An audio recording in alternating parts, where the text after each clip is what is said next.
ബ്രഹ്മാണ്ഡ നായകനായ മഹാപരമേശ്വരനിൽ ഇച്ഛാശക്തി വളർത്തി ഇക്കാണുന്ന പ്രപഞ്ചമെല്ലാം പ്രകടിപ്പിക്കുവാൻ മൂലപ്രകൃതി ദേവിയായി രൂപം കൊണ്ടു.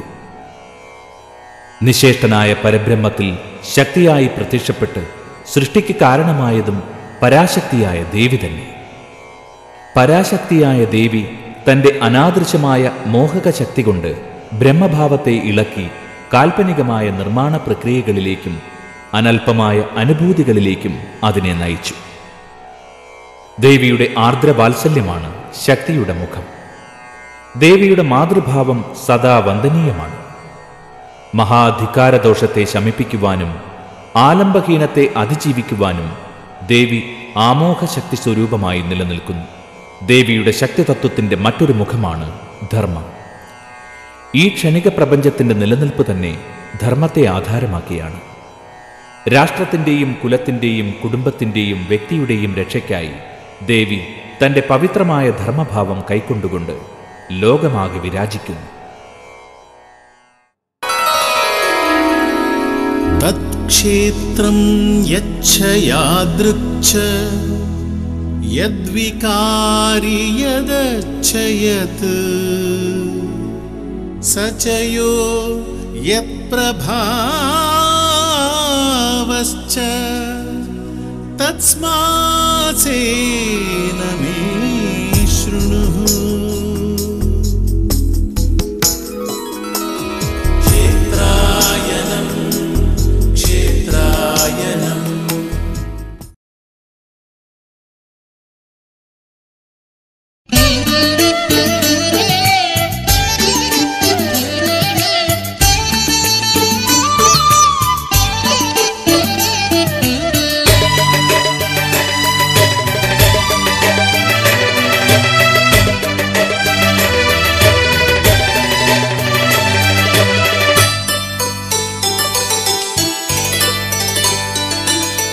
അമ്മേ നാരായണ, ദേവി നാരായണ, ലക്ഷ്മി നാരായണ, ഭദ്രേ നാരായണ.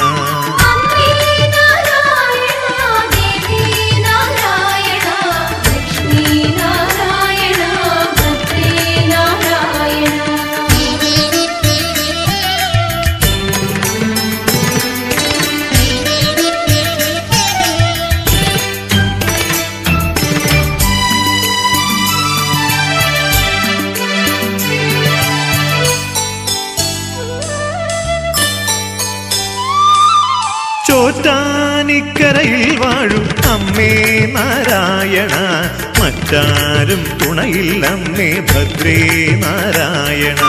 ചോറ്റാനിക്കരയിൽ വാഴും അമ്മേ നാരായണ, മറ്റാരും തുണയില്ലമ്മേ ഭദ്രേ നാരായണ.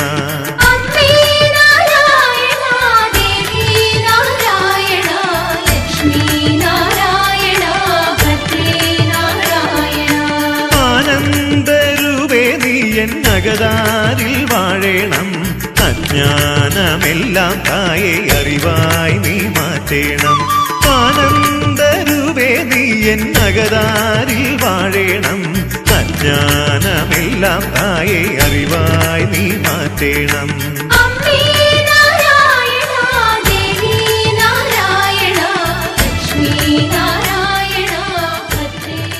ഇത് ചോറ്റാനിക്കര ശ്രീ ഭഗവതി ക്ഷേത്രം. അശരണരും ആലംബഹീനരുമായ ആയിരങ്ങളുടെ അഭയസങ്കേതം.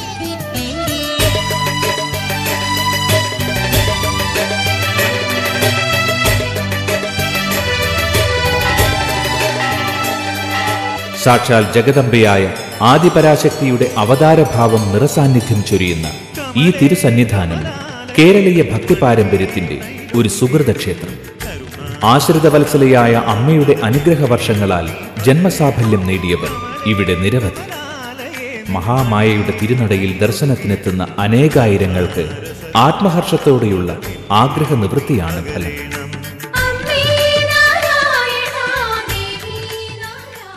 അഭയദായികയായ ചോറ്റാനിക്കര അമ്മയുടെ തിരുമുമ്പിലെത്തി നമിക്കുന്ന ഭക്തരുടെ തൊഴുകൈകളാണ് ക്ഷേത്രായനത്തിന്റെ ഇന്നത്തെ ഈ അവതരണ ഭാഗത്തിന്റെ ആമുഖം. ആഗമതത്വങ്ങളിലെ അധിഷ്ഠാന ദേവതയായ ആദിപരാശക്തിയുടെ ചൈതന്യഭാവം നിറഞ്ഞു നിൽക്കുന്ന ഈ ക്ഷേത്ര സന്നിധി പൗരാണിക സംസ്കൃതിയുടെ തിരുമുറ്റത്തൊരുക്കിയ നാലമ്പലമായി ശോഭിക്കുന്നു. പ്രാചീന കേരളീയ ആത്മീയ പരിസരത്ത് പരിശോഭിക്കുന്ന അമേയ സാന്നിധ്യമാണ് അമ്മദൈവ സങ്കല്പം. അറ്റുപോകാത്ത മാതൃബന്ധത്തിന്റെ സഗുണ സർഗാത്മികയായി കാളികാവുകളിൽ വാഴുന്ന അമ്മ വേദവേദാംഗങ്ങളിൽ പറയുന്ന ആദിപരാശക്തിയുടെ അനേക ഭാവങ്ങളിലെ ഏകമൂർത്തിയാണ്. കാളികാവുകളിൽ നിന്ന് തുടങ്ങുന്ന കേരളീയ ക്ഷേത്രസങ്കല്പത്തിന്റെ സത്യശ്രീകോവിലുകൾ തുറക്കുന്നത് ആരാധ്യരായ ദേവീദേവന്മാരെ കുടിയിരുത്തിക്കൊണ്ടാണ്. ഇതിൽ അമ്മദേവിയും അയ്യപ്പനും നാഗദൈവങ്ങളും സർവദാ സന്നിഹിതരാണ്. കേരളത്തിന്റെ ആത്മീയ ഭൂപടത്തിലെ പുണ്യസ്ഥലിയായി ആരാധകർ അടയാളപ്പെടുത്തിയ ചോറ്റാനിക്കരയിൽ ദേവി മേക്കാവിലമ്മയായും കീഴ്ക്കാവിലമ്മയായും അയ്യൻ അതിനടുത്തും നാഗങ്ങൾ പരിവാരമായും സ്ഥിതി ചെയ്യുന്നു.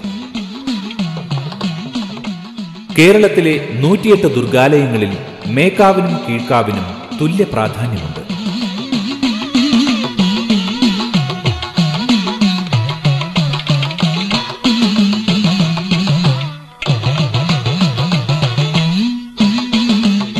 സൗവർണ ഗോളക ചാർത്തി ഹിരണ്യമയിയായി ശ്രീലകത്ത് ശോഭിക്കുന്ന മേക്കാവിലമ്മയായ ദേവിയുടെ മൂലവിഗ്രഹം സ്വയംഭൂവായ രുദ്രാക്ഷശിലയാണ്.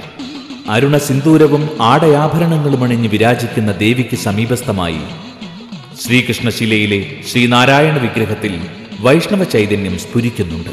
ശൈവശക്തി സങ്കല്പത്തിലുള്ള ദേവിയും വൈഷ്ണവ ചൈതന്യമായ ശ്രീനാരായണനും ഏകീഭവിക്കുന്ന ഈ മൂർത്തി തത്വത്തെ അമ്മയെ നാരായണ എന്നുരുവിട്ടുകൊണ്ട് വിശ്വാസികൾ ഭജിക്കുന്നു.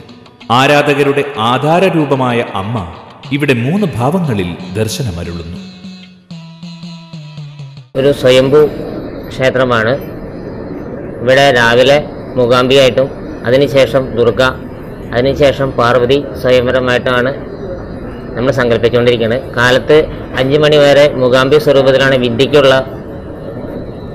കാര്യങ്ങളൊക്കെ നടത്തുന്നത്. ആ സമയത്താണ് 5 മണിക്ക് ശേഷമാണ് ദുർഗയുടെ സാന്നിധ്യമുള്ളത്. അതിനുശേഷം വൈകുന്നേരം ദീപാവലിക്ക് ശേഷം പാർവതി സ്വയംവരത്തിൻ്റെ സാന്നിധ്യമാണ്. ഇനി രാവിലെ 5 മണി വരെ മൂകാംബി സ്വരൂപത്തിലുള്ള ദർശനത്തിൽ കുട്ടികളുടെ വിദ്യ സംബന്ധമായി ബുദ്ധി സംബന്ധമായ കാര്യങ്ങൾക്ക് വളരെ ഉത്തമമായ ഒരു സമയമാണ്. അതിനുശേഷം രാവിലെ 5 മണിക്ക് ശേഷം ദുർഗാ സ്വരൂപം, അതായത് പന്തിരടി പൂജയ്ക്ക് ശേഷം സ്വയംവരം, സന്താനഗോപാലം, അങ്ങനത്തെ കാര്യങ്ങൾക്കുള്ള പുഷ്പാഞ്ജലികൾ വളരെ ഉത്തമമാണ്. ഇതുമാതിരി തന്നെയുള്ള എഫക്റ്റാണ് രാത്രി പാർവതി സ്വയംവരത്തിലും. വൈകുന്നേരം ദീപാവലിക്ക് ശേഷം പാർവതി സ്വയംവര സങ്കല്പമാണ് ഇവിടെ ഉള്ളത്, അതായത് ലക്ഷ്മീനാരായണ സങ്കല്പം.